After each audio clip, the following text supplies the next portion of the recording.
নমস্কার, তোমাদের প্রত্যেককে স্বাগত জানাই ক্র্যাক ডাব্লিউবি এক্সাম ইউটিউব চ্যানেলে। তোমাদের upcoming West Bengal police constable পরীক্ষাকে টার্গেট করে আমরা যে মক টেস্টের সিরিজটা লঞ্চ করেছি, আজকে তার 10 নম্বর সেট নিয়ে চলে এলাম। প্রত্যেক দিন তোমাদের পরীক্ষাকে টার্গেট করে আমরা এই জিকের উপরে সেরা বাছাই করা 25 এমসিকিউ উইথ এক্সপ্লেনেশন সহযোগে মক টেস্ট অ্যানালাইসিস করছি।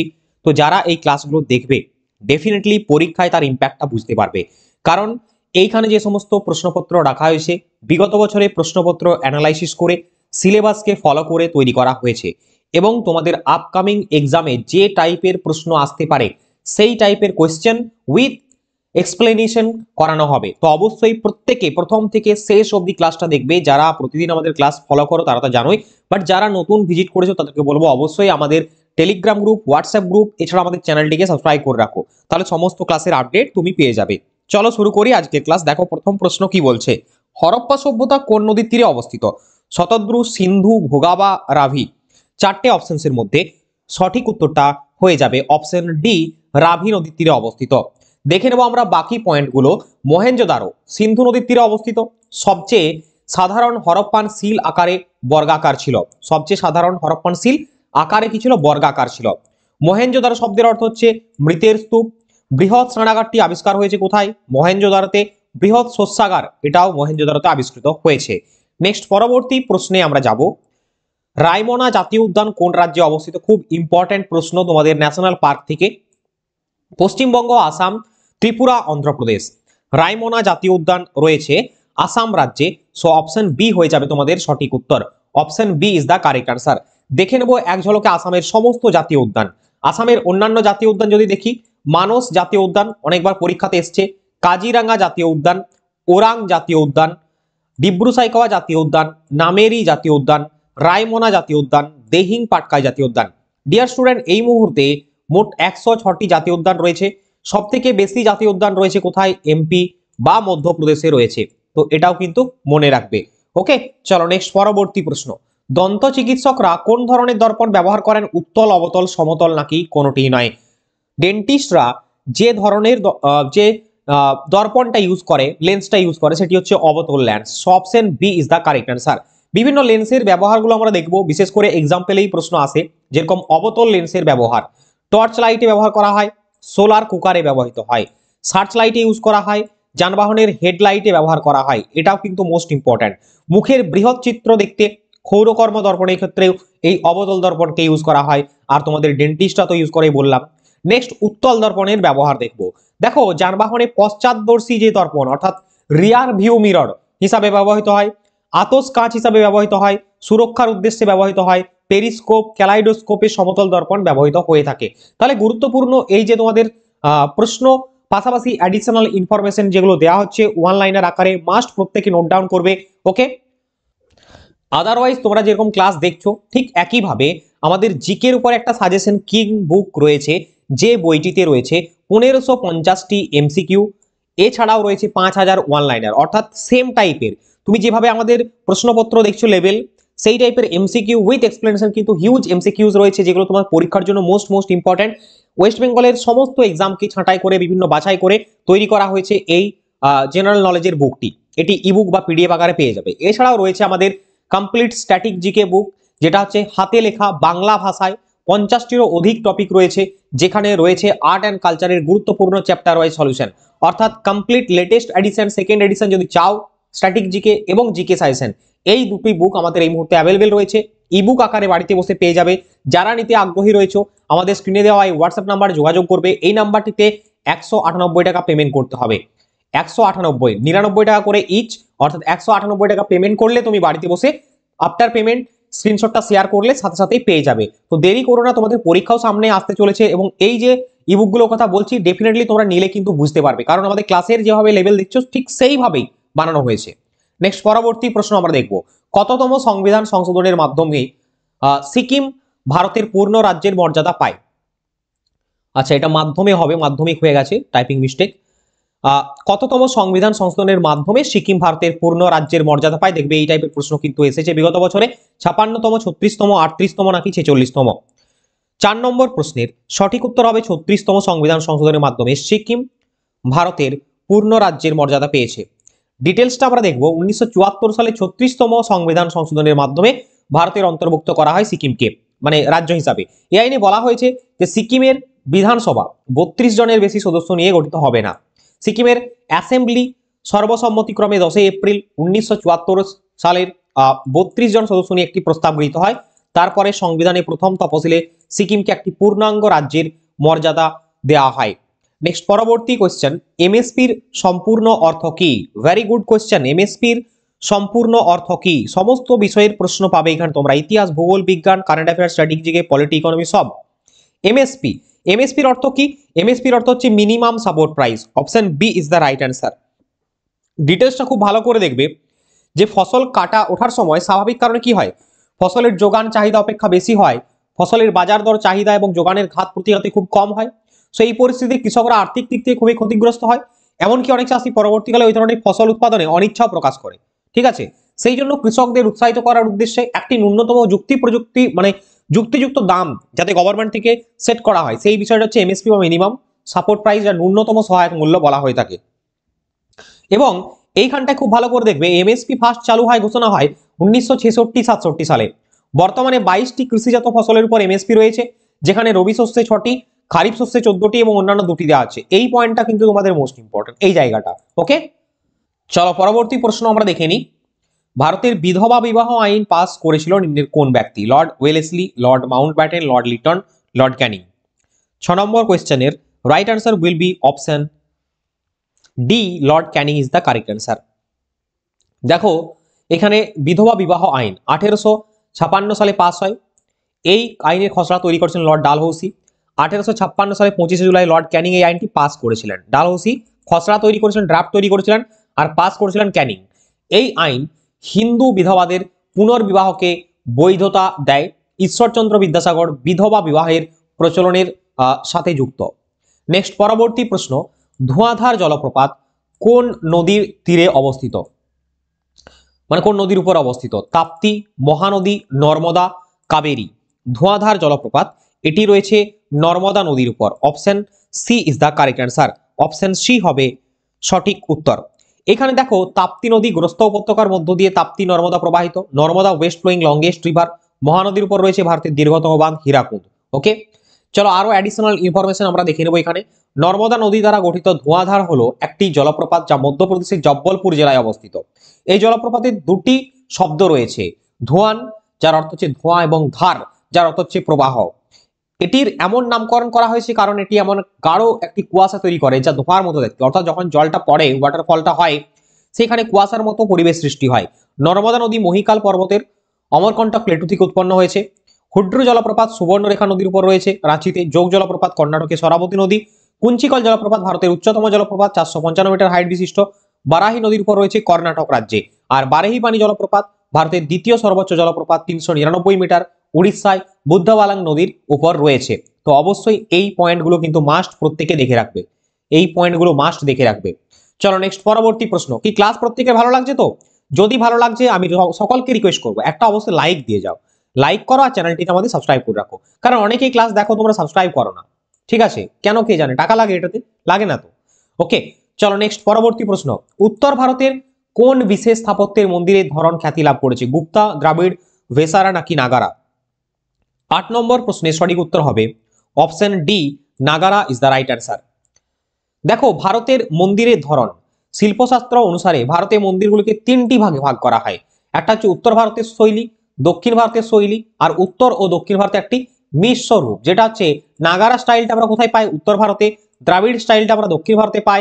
আর উত্তর ও দক্ষিণ শৈলী একটি মিশ্র রূপ, যেটা ভেসারা স্টাইল বলা হয়। কর্ণাটকে যে হাম্পি, সেখানে দ্রাবিড় শৈলী রয়েছে। সোমনাথ মন্দির গুজরাটে নাগারা স্টাইল রয়েছে। মীনাক্ষী মন্দির তামিলনাড়ুতে দ্রাবিড় স্টাইল রয়েছে। ওকে, চলো নেক্সট পরবর্তী প্রশ্ন, ফুগাড়ি উৎসব কোন রাজ্যে অনুষ্ঠিত হয়? গুজরাট, গোয়া, মধ্যপ্রদেশ নাকি অন্ধ্রপ্রদেশ? ফুগাড়ি উৎসব অনুষ্ঠিত হয় কোন রাজ্যে? সঠিক উত্তরটি হবে option B, Goa is the correct answer. Option B হবে সঠিক উত্তর। দেখো ফুগাড়ি, কুনবি, সিগমো মহোৎসব এগুলো গোয়াতে হয়। মোধেরা, উত্তরায়ণ খেল মহোৎসব, কাইট মহোৎসব বা ঘড়ি উড়ানো যেটা, সেগুলো গুজরাটে হয়। গাঙ্গুর, কাকসার, হারিরি, খাজুরাহ, মান্ডু ইত্যাদি হচ্ছে মধ্যপ্রদেশের ফেস্টিভ্যালস। নেক্সট প্রশ্ন, রসায়নের রাজা নিচের কোন পদার্থকে বলা হয়? HCl, H2SO4, HNO3 নাকি H3PO4? 10 নম্বর প্রশ্নে সঠিক উত্তরটা হবে H2SO4 কে বলা হয় রসায়নের রাজা, হাইড্রোজেন সালফিউরিক অ্যাসিডকে বলা হয় অ্যাসিডের রাজা। এক সময় সালফিউরিক অ্যাসিড এর বার্ষিক উৎপাদনকে দেশের শিল্পায়নের মাত্রার পরিমাপ হিসাবে নেওয়া হয়েছিল এবং এর নাম রাসায়নিকের রাজা অর্জিত হয়েছিল। সালফিউরিক অ্যাসিড অটোমোবাইলের লেড অ্যাসিড ব্যাটারিতে তড়িৎ বিশ্লেষণ হিসাবে আমাদের কাছে পরিচিত। নেক্সট পরবর্তী প্রশ্ন, ভারতে কোন দিনটি সংবিধান দিবস হিসাবে পালিত হয়? 14ই এপ্রিল, 15ই আগস্ট, 26 জানুয়ারি, 26 নভেম্বর। সংবিধান দিবস বলেছে, সংবিধান দিবস পালন করা হয় প্রতি বছর 26শে নভেম্বর। অপশন ডি হবে সঠিক উত্তর। 11 নম্বর প্রশ্নের সঠিক উত্তর হয়ে যাবে অপশন ডি, তাই তো? চলো এরপরে ডিটেলস আমরা দেখে নিই। সংবিধান দিবস ভারতে প্রতি বছর 26শে নভেম্বর পালিত হয়। এই দিনটি জাতীয় আইন দিবস হিসাবেও পরিচিত। এই দিনটি ভারতের সংবিধান গৃহীত হওয়ার স্মরণে পালন করা হয়। 1949 সালে এই দিনে ভারতের গণপরিষদ আনুষ্ঠানিকভাবে ভারতের সংবিধান গ্রহণ করে। 1950-এর 26 জানুয়ারি থেকে কার্যকর হয়েছিল আমাদের কনস্টিটিউশন। তাহলে গৃহীত এবং কার্যকরী কবে হয় এই দুটো ডেট কিন্তু আসে। নেক্সট পরবর্তী প্রশ্ন, নিম্নলিখিত কোনটি প্রত্যক্ষ কর নয়? এগেইন ইম্পর্টেন্ট প্রশ্ন। আয়কর, সম্পদ কর, এন্টারটেইনমেন্ট ট্যাক্স নাকি উপহার কর? 12 নম্বর প্রশ্নের right answer will be option B, সম্পদ কর is the correct answer. Next আমরা দেখে নেব বিভিন্ন প্রত্যক্ষ ও পরোক্ষ করের উদাহরণ। প্রত্যক্ষ করের উদাহরণের মধ্যে কয়েকটি রয়েছে আয়কর, কর্পোরেট ট্যাক্স, ন্যূনতম বিকল্প কর, লভ্যাংশ বিতরণ, সুরক্ষা লেনদেন, মূলধন লাভ কর ইত্যাদি। পরোক্ষ বা ইনডাইরেক্ট ট্যাক্সের মধ্যে আসছে আমাদের জিএসটি, আবগারি শুল্ক, বিক্রয় কর ইত্যাদি। জিএসটি সম্পর্কে আমরা একটু দেখব।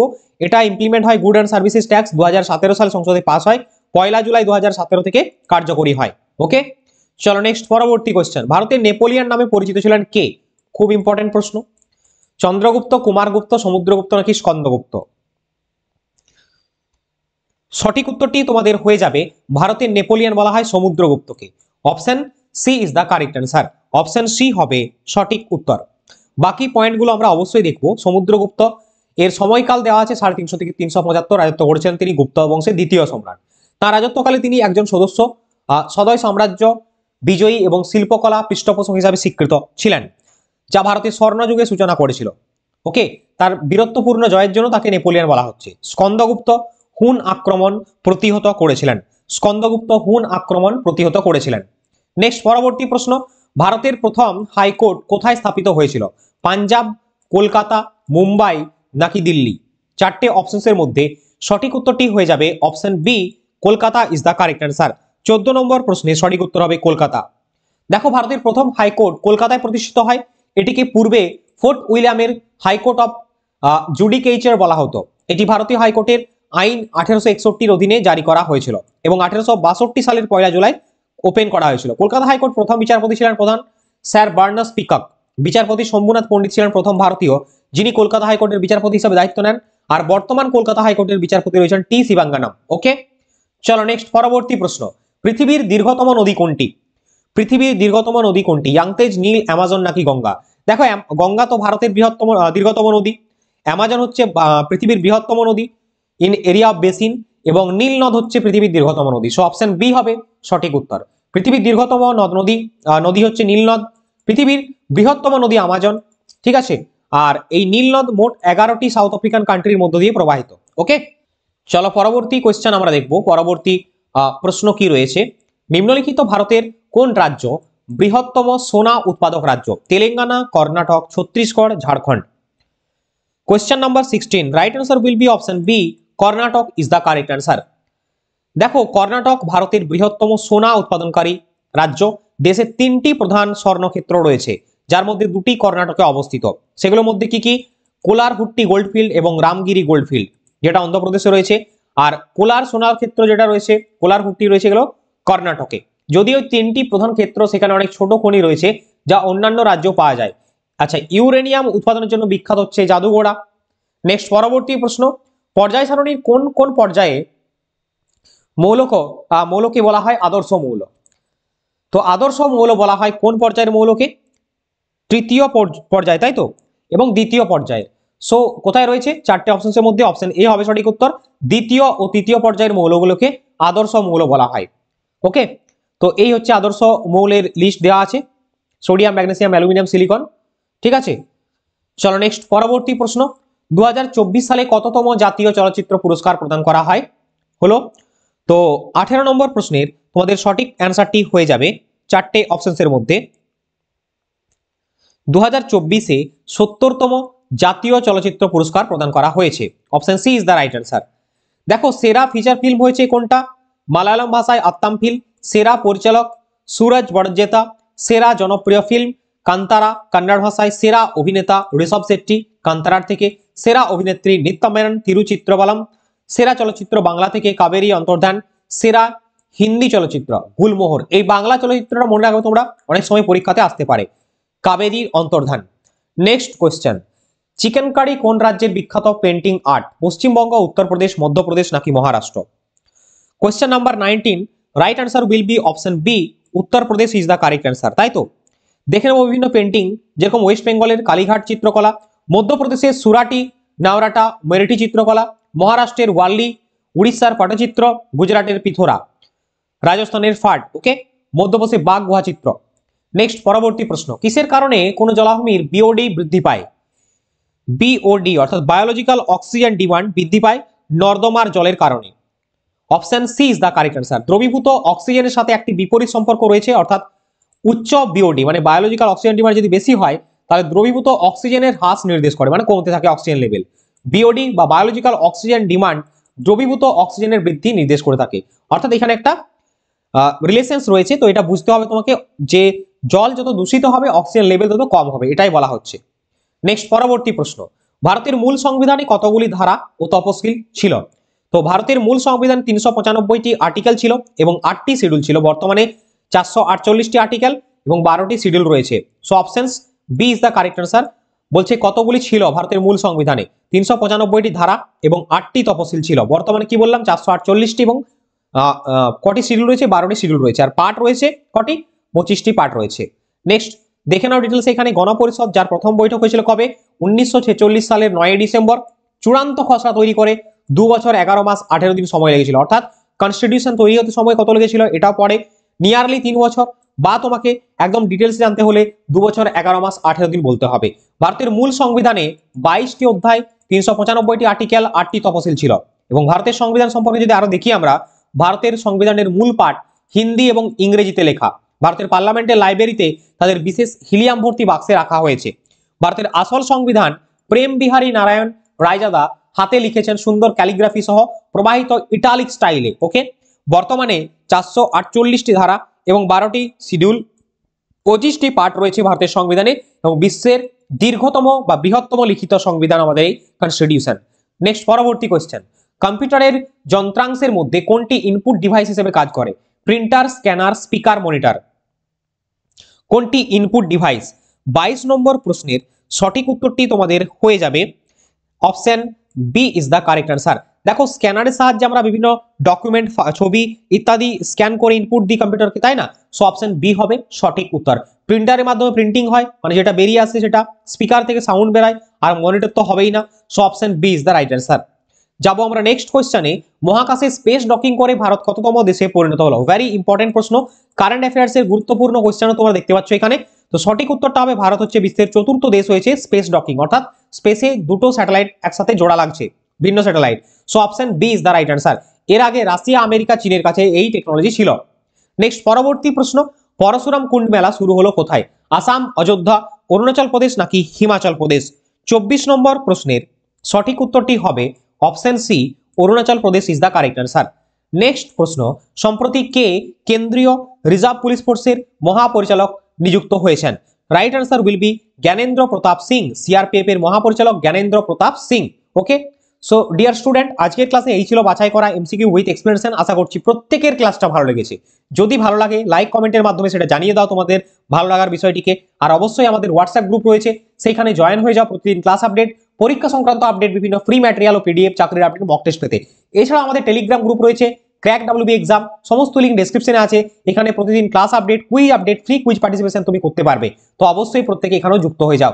দেখা হচ্ছে তোমাদের সাথে নেক্সট ক্লাসে। সকলে ভালো থেকো, সুস্থ থেকো। বন্দে মাতরম, জয় হিন্দ।